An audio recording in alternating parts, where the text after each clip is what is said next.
What's up, guys? Welcome to another episode of Real Talks with Jakub, where I interview doers, achievers, and go-getters and how they created their own luck and became successful. And today we are here with Dr. John Paul FITZPATRICK from Glasgow, Scotland. John Paul is a founder and director of a company called TeachMindset.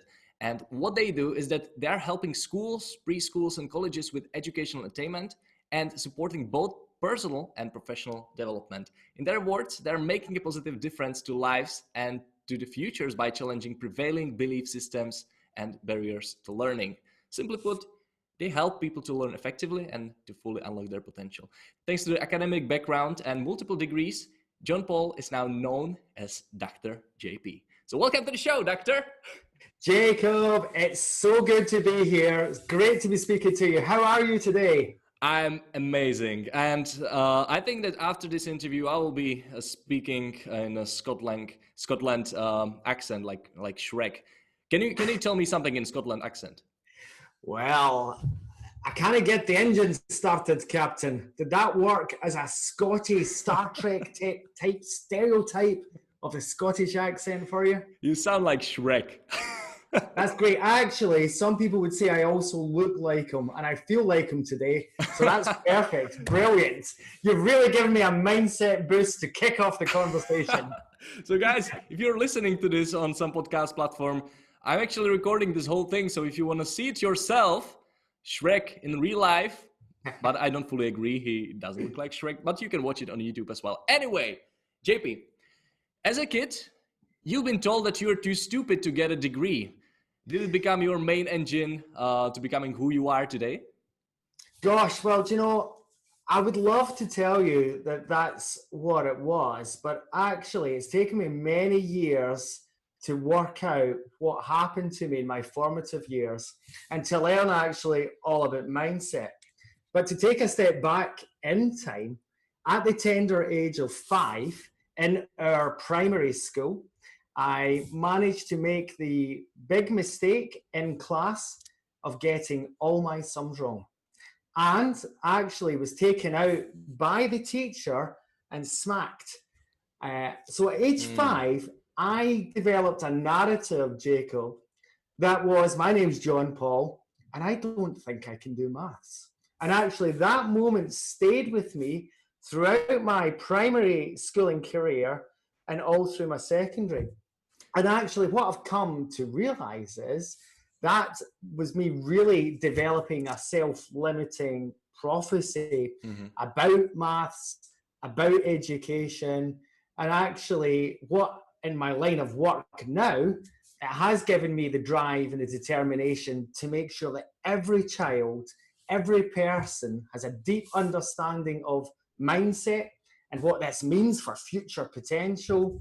And I've really been on a mission, particularly in the last 4 years, to spread that, not just across Scotland, but nationally and crossing international borders as we're doing just now. So, yeah. So at the age of 5, you developed this limiting belief because of your teacher, right? And I think we all do, to an extent, take messages from elsewhere about our performance and in relation to certain skills or aptitudes or subjects, and it's not always based on accurate data. And actually we've got a real problem just now with the generations of children and young people globally that are growing up just now that lack resilience, they lack confidence, they lack persistence, they lack grit, determination. Call it what you want, but that staying power and drive and determination to succeed is a real problem that we've got. And it's one actually that in part can be addressed through a deeper understanding of mindset. Right. So why do you think people or young people in this day don't have this resilience and grit? What do you think is the main cause? I think there's many complex factors, and it's some young people. There are many young people, yourself included, and actually you're a prime example of someone that lives and breathes growth mindset. And I'll come on and talk to you a bit about that as we go. But I think there are many kind of complex reasons. One of them being that many children and young people have developed an inability to take robust critique and criticism.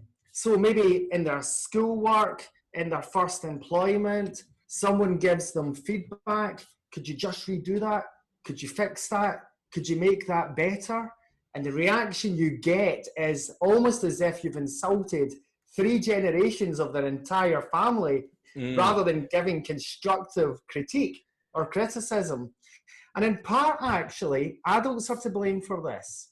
There was a big move, Jacob, in the 1990s and in the 2000s, where in schools globally, we used positive psychology to the extreme, giving false, vacuous praise. And it got to the stage where children were praised just almost for breathing. That's great, Jacob, you've came to school today. You're still breathing. Have a sticker, have a badge, have an award. So think through what happens then. You've got kids going through their whole school experience, getting told, you're the best, take this vacuous, false praise. They go home, mums and dads and their parents and carers are meaning well, and they're giving the same messages, you're the best, be the best. But what's happening in all of that is they are kind of traversing through, and then they experience their first serious knockback, maybe at university, maybe at a job interview, and bang, their ability to take and recover from that critique, that criticism, that failure, their bounce back ability is almost non-existent compared to someone who's been getting constant feedback through school, support at home, put in the hard work, put the effort in, practice, and in some way you can get better, then they're more likely to succeed and have that grit, that resilience and that determination. So that actually, in a nutshell, is what the theory of mindset, as developed by Stanford academic Professor Carol Dweck. She's been writing and researching now, Jakub, for about 25 years, initially applying her work to sport, but actually it transcends all life, transcends education, transcends every aspect of our being. It's a life skill as well as is being based on robust neuroscience about how the brain works. So yeah, that was a whirlwind whistle-stop tour of mindset theory you didn't even ask for, Jacob. Well, there are multiple things I would like to point out. So, like within the first sentences you said something about mistakes. So I really think that people in school, young people in school, are punishing for their mistakes, right? They get an F, and then they're afraid to do the mistakes because doing mistake is wrong. So they're in this fixed mindset that they will rather do whatever's been working till now and not doing anything new, because they're afraid that they will fail and somebody will punish them, right? Yeah. So that's one of the causes that people are so afraid and so fixed mindset these days. Yeah, I mean, Jacob, think about it. There's so many different factors, but think about it in a work context. Think about the culture. So this is what the link is with every entrepreneurship, the link with every kind of workplace setting, every school. But are our schools, our workplaces, our companies, our universities, our sports clubs, are they safe places to make mistakes? Is failure celebrated? Or do we leave ourselves open to ridicule from friends, from colleagues? Could it impact on our bonus? Could it get me ultimately the sack? Now, clearly there are some industries in which it's really, really important that we learn from mistakes. And think about the culture of the airline industry, of medicine. Routinely, systems and processes, everything's geared up to learn from making mistakes. Yet in other industries, or maybe in our college class or university class, maybe there's actually a temptation to hide mistakes because failure has a bad connotation, it has a negative connotation. And actually, that's what we need to instill in children as young as nursery, that mistakes are brilliant. It's how we learn, it's how we grow, it's how we develop. We should constantly be seeking that feedback. So what I think, or where we're at globally, is that business needs help in developing a mindset culture to improve performance for the bottom line. Mm-hmm. And for educational attainment and educational competitiveness globally, we need to actually instill and drill this in our young people. So this understanding around mindset, if embedded properly and communicated effectively, it's got profound implications for how we are. So that's why I find that huge challenge really, really exciting. It certainly keeps me very, very busy, and there's much to be done. And I think it's not an easy problem to solve, because you're saying that the work should be done to really young people in nursery, for example. But how would you do it, right? So you're talking to these young children, and then they go to school, but the school is still in the Stone Age. They are punishing mistakes and so on. Did you have a bad experience at school you're about to share with all your viewers, Jacob? I can't imagine that. No, not really. Actually, my mom was a teacher. I hope she's not watching. It was quite fun. She teaches geography, and she was my teacher for 1 year. And she made it even more difficult for me, because she didn't want to spoil me in front of other children. Oh. So, like, she wasn't like, I don't know, bad at me or something, but it wasn't easier for me because she was my mom. and so many people. Did you pass your geography? It's going to be so easy, but no, not really. That's brilliant. Did you pass your geography in the end? Oh yeah, I did it, of course. Oh, brilliant. So. No, tell me about my question. So, let's say that you're a brilliant parent. You are teaching your kids about that mistakes are good, but then they go to school, and everybody around them, teachers, whole system, other kids, it's all the fixed mindset. They don't know that mistakes are good. So, how do you actually make it so it doesn't influence the kid in the wrong way? Well. And there's strong parallels here with business and applying this to education. But the best way to do it is actually to treat it as a strategic change initiative. You're actually trying to think whole system about how to disrupt those predominant attitudes, those habits, the messages that go out. So, for example, the way that I work is I actually work with all of the teachers in a school and initially train them. Okay. You'd apply the same actually to your corporate organization, your own company, and making sure that everyone's got a common understanding, first of all, of what is growth mindset, and actually understanding that there's a real need to praise effort, praise hard work, praise people for having a go, praise people for trying their hardest. So that's got, in an educational context, implications for the Jakub teachers of the world, the Jakub mums of the world, who was that geography teacher, in terms of what they say in the classroom, the messages they give out, how they construct learning and teaching.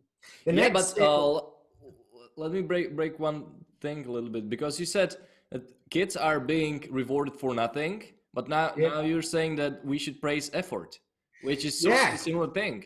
So no, actually, by praising, having the language of praise specifically focused in on effort and trying their hardest, and actually having that willingness to learn from failure, but actually making sure that young people are being challenged. And the reason that many young people disengage in school, and actually, Jacob, the reason that many adults disengage in work is that we're under challenged. So there's a strong correlation between teachers getting the challenge right, employers in the workplace making sure that employees are sufficiently developed and challenged by the work and given the opportunity Got it. to, through that hard work and effort, to be able to excel and to flourish and to develop new skills constantly. Mm-hmm. So, yeah, we're not talking about vacuous praise in schools or workplaces. We are talking about recognizing that hard work, also recognizing, yeah, you took a risk and it didn't work. And you know what? That's great. We've learned something valuable in that experiment. Let's continue that kind of culture. So, it makes you stop and think about, what is the culture of my school? What's the culture of my workplace? Am I, as an entrepreneur, for example, modeling making mistakes, modeling myself learning from failure? And am I actually taking that feedback from staff for continuous improvement? So in a school context or a work context, it's got implications for leadership, it's got implications for everyone across an organization, and making sure that there's a consistency of messaging, and that any systems or processes are all congruent with what we're talking about here as well. That's a quite big mindset jump for most of the people, teachers, kids, parents. On which level do you think this change should start? Is it parent? Is it government? Teachers? Who are these people that should initiate the first step for actually making this whole system greater?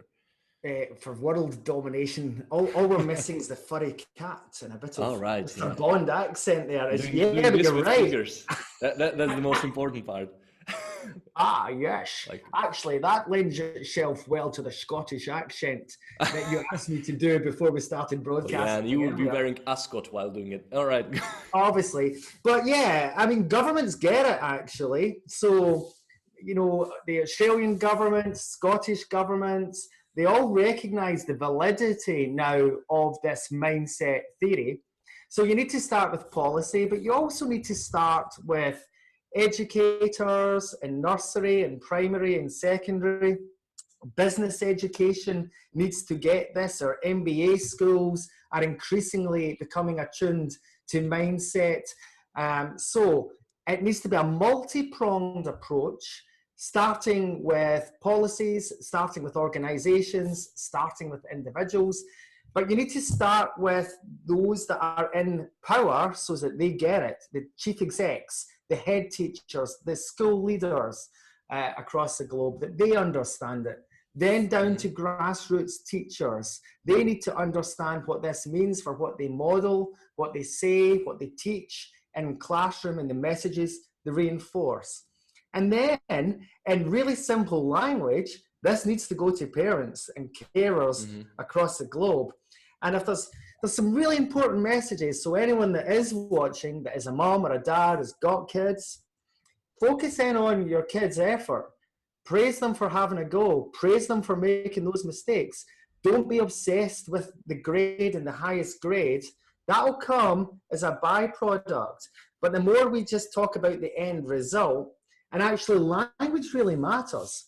Say you've got a kid and you're telling him or her constantly, you're the best, you're the best. I know you've got your maths test at the end of the week. Why are you worrying? You're naturally really intelligent. Now let's say I am that 5-year-old kid. I am naturally really intelligent. Your unconscious mind will start taking it as a reality, right? And so they've got a decision to make when they go home after school. They've got a test in 3 days' time. Do they go upstairs and play Fortnite on the PlayStation 4, or do they do their school homework? They choose to not revise. 2 days come and go. They sit the test. They fail the test. Boom. Yet without putting that hard work and effort in, they are unable to kind of understand, why have I failed? People told me I had a natural gift, a natural talent. And yeah, many kids do have different starting points. Many people have got that spark, but that doesn't mean that we should allow complacency to creep in. So yeah, that's quite, you clearly are getting this in terms of the societal magnitude of this, Jacob. But yeah, there's a real need to work at every level to reinforce this messaging. So it should start on multiple levels, not only Yeah. teachers. But I want to talk about teachers. So if you start working with teachers on preschools, colleges, anywhere, what is the pattern you're seeing there, like in terms of their mindset? What's the big what's the change that needs to be done for them as a first step? Well, it's interesting. There are certain professional groupings in society that are quite challenging to engage with.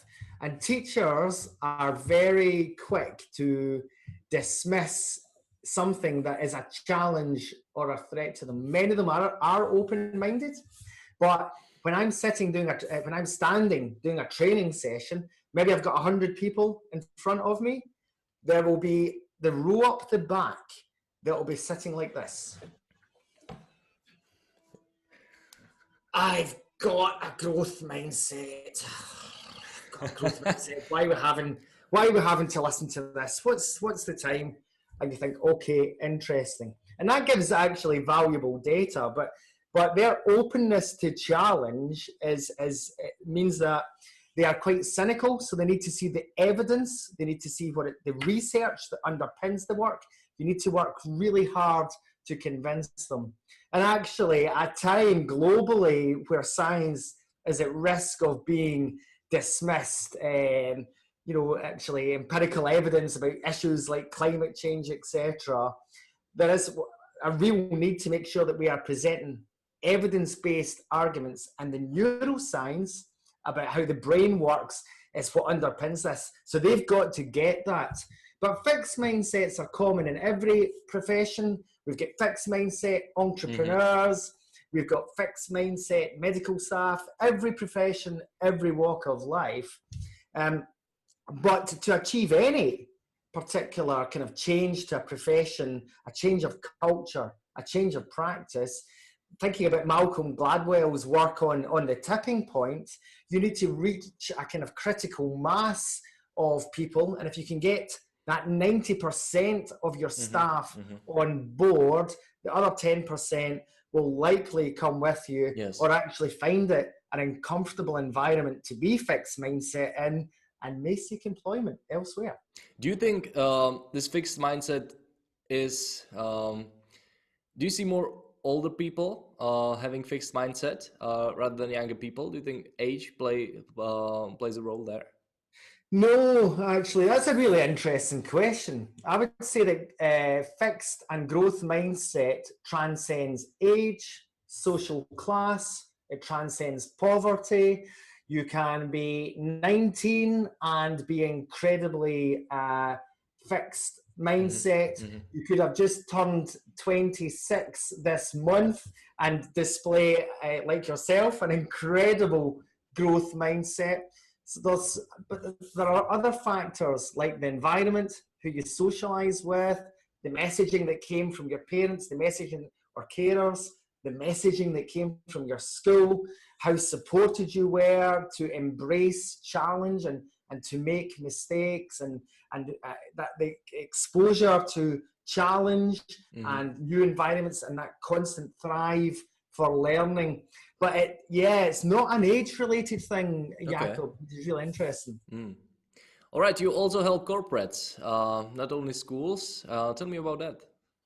Yeah, so applying the same kind of principles, I coach, spend a lot of time coaching decision makers, chief executives, leaders in organizations to understand growth mindset and what this can bring in terms of competitive advantage.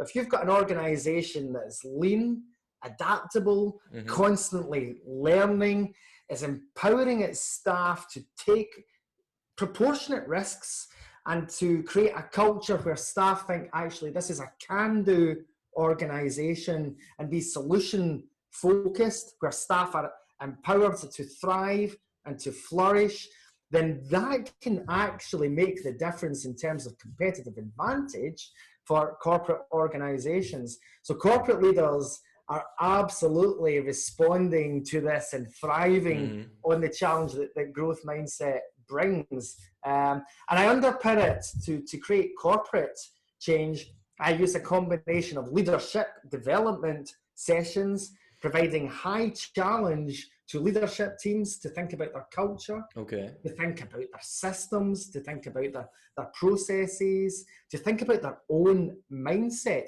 So I do psychometric profiling, where we explore staff and individual kind of tendencies and attributes and responses to situations. Think about the balance of the leadership team and the skills and how much kind of fixed and growth mindset characteristics are present, and then really working through a kind of systematic rollout across an organization to turn it into a true growth mindset organization. At which stage does this decision maker usually contact you? Because they need to be slightly enlightened a little bit in this topic. Because if they would be extremely fixed mindset, they would be, I don't want to change, right? So what is the main challenge that you are helping them to overcome so they decide to contact you or use your services? Yeah, good question. It is usually a response to a perceived need that isn't theirs in the first instance. And that actually is where the coaching comes in, because it's like a Russian doll. So through a kind of initial sales inquiry. Yeah. What was that? It's matryoshka. Is that the Yeah, you mean that Russian doll with multiple dolls inside? Yeah. Oh yeah, matryoshka. Gosh, that was said so perfectly. That was a brilliant accent. Yeah. So I mean, we had Russians here, like, I don't know, 20 years back. So you did. Yes, you did. Yes. My gosh, we're on to geopolitical world politics with Jakub. Real talk and world domination with Jakub. But let's talk matryoshka and business. So when a chief executive contacts me, and usually it's in response to a staff member who's got a problem or has got a bad attitude, or the business parts, a business unit isn't doing particularly well. And it's when you start unpicking the matryoshka. Yeah, that's right. Yay! So when you start peeling back through questioning and diagnosing what the leader's expectations are from the consultancy support, you start to find that maybe the challenge in part lies with them or the whole organizational culture, or their modeling, or they're inadvertently actually contributing to a fixed mindset culture through the way that they are behaving or communicating. So all of that requires kind of skilled diagnosis. Got it. But it's interesting that their perceptions of how they come across or what the actual challenge is might be out of kilter with what the reality on the ground is. So they approach you with really shallow challenge, which is just the first layer of onion, right? And which is our team stopped performing, for example. Yeah. Right? And then you will just start peeling the onion, and then you will find out like what is the main reason. So it might be sometimes quite difficult for that leader, because I think sometimes the leader is the problem, isn't it? Yeah, and that's where good, open, honest coaching conversations need to take place. And I always work on the basis of creating relational trust with clients, with teachers, business leaders. It's all underpinned by that deep belief in the need to connect, to truly understand that person's perspective. And for me to work really hard, to use my listening skills, my coaching skills, to actually be able to be in a position to quickly provide that high challenge. And actually, that can pose a threat to decision makers, because you're turning a light on the personal or the professional that's maybe impacting on performance. But by creating those core conditions of trust, by carrying yourself, being open and true, and just by interrogating and providing that commitment to complete safety for them to hear the messages, it's like turning and reflecting back to them what they're saying and the state of their organization or the messaging that's coming from them. Got it. But generally, that's what people want and respect and are up for. And yeah, so they quite often they go in thinking that I'm going to be training their staff. And actually, quite often, I'm working with the senior leadership team in the first instance quite intensively to try and unlock them and to widen their view of where their organization is really at. All right. How does your process work in detail? I think that you have like multiple steps in the process. So can you break it down, please? Gosh, yeah. So, I mean, that first bit is that... Or is it a trade secret? No, not at all. I wish. No, actually, it's actually good common sense kind of approaches here. And hopefully we're giving people food for thought as they think about their own situations, either, regardless of what their walk of life is, that are listening. So the first thing is to think through what is the state of what's the culture of the organization? Is it one that's open? Is it one that's transparent? Is it one that people are free to make mistakes? Is it one where there's enough challenge and ambition and aspiration for everyone? So there's almost an audit to be done of self, whether you're a solo entrepreneur or whether you've got an organization of 500,000 employees. And what is the culture? What is the I model? What is it? What messaging do I give out in terms of my communications, how I present? And what are the things that we shy back from and what are we scared of? So there's a need to audit. And then from the basis of that audit, then providing training around what growth mindset is, making sure that all staff and individuals that are connected to the organization are hearing the same kind of presentation on mindset. And that helps achieve consistency, whether you're in a business unit in Singapore or you're in the global HQ in Czechoslovakia, because obviously that's where all good global people would be located. So, well, I'm not sure about that because Czechoslovakia doesn't exist. And that's why mistakes are good. And I modeled that for you. And I was separated really in '93. My mom is a geography teacher, so I know a thing or two about countries. But no need to feel bad about it because so many people do this mistake because we've been in Czechoslovakia for long. I'm easily confused. Geography wasn't my strong point. It's an area for mindset development. But yeah, like there is that need for people to get a common understanding of what mindset is so that they're all hearing it. And then looking at the underpinning systems. So for example, performance review or employee review systems, do they take into account what the employee is doing to develop themselves, to challenge themselves?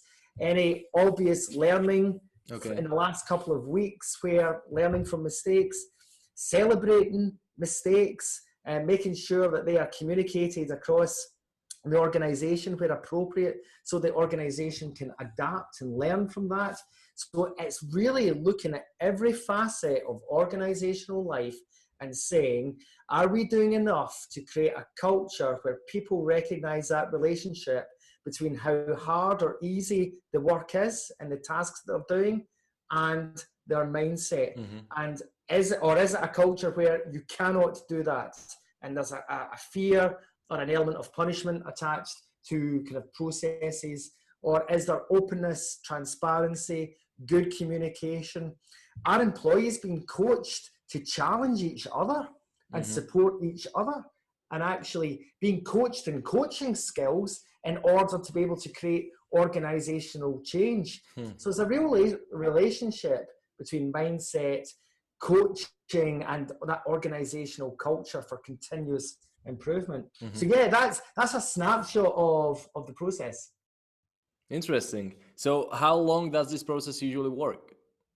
It depends on the size of the organization and actually where through that process of diagnosis, but you can achieve quick changes in this, maybe using online learning and kind of skilling up frontline staff to do aspects of those kind of coaching and systems review.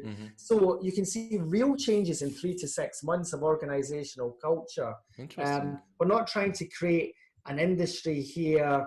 We want this knowledge out there. We want it acted on. We want organizations improving and getting the benefits of mindset. And we want people to be changing and to use this at home and to use it with their children and to use it globally. Because, Jacob, we stand on the edge of a cliff. And I mean that in terms of mental health and where globally we are just now in terms of work-life balance, in terms of resilience, in terms of stress, anxiety. In Scotland, kids, for example, mental health referrals who desperately require support are through the roof. Same in Iceland, same in parts of the States. So people are, through the pace of being on 24/7 or being wired and slaves to our tech, people don't have that downtime, that social media fueling this as well. So there's a real need for people to understand mindset and for us to do anything that can contribute to strengthen resilience of us as a global citizens and global populations need to get mindset. So we've got an ethical and moral obligation in terms of our companies, our organizations, our schools, our sports clubs, to really work at this and to find different ways to get these messages about mindset and resilience to as many people as possible. So can you tell me what is your personal mission or mission, a business mission of TeachMindset? Yeah, so I've survived 3 years. I should get that on a t-shirt. I survived 3 years in business. And, you know, if you told me 5 years ago that I'd be on your podcast having this conversation, I would have laughed at you. I didn't see myself as an entrepreneur, didn't set out to be one. I was working at the University of Strathclyde in a final salary pension. And then possibly due to midlife crisis, who knows, find myself going to work for a small charity and then setting up this business 3 years ago. My mission is to get this information about mindset in ways that people will access to use it to as many people across the globe. I've been working across Scotland for 3 years. I've been managed to had the privilege of working in Iceland. I've been asked to go to speak to Australia in May and June. So there's huge interest and appetite for the work. I'm exploring, how to make that a reality, the challenges of scaling up, and to try and achieve that consistency and quality. So looking at online development, I've invested heavily in that in the last year. So it's hugely exciting, hugely exhausting, but then I get to meet amazing people like you on the journey. So yeah, I'm loving it. On a world domination mission, Mr. Bond. That is a world domination, but in a good way. Yeah. All right, Dr. JP, let's give one actionable advice to entrepreneurs or executives who are listening right now. What is the change they can do this week to make their organization a slightly better place? Yeah, just think deeply for a minute. Is our organization a safe place to make mistakes for our staff? And if it's not, what can you do starting tomorrow with your teams or on your own or thinking about your messaging that makes it a brilliant place to make as many mistakes as possible?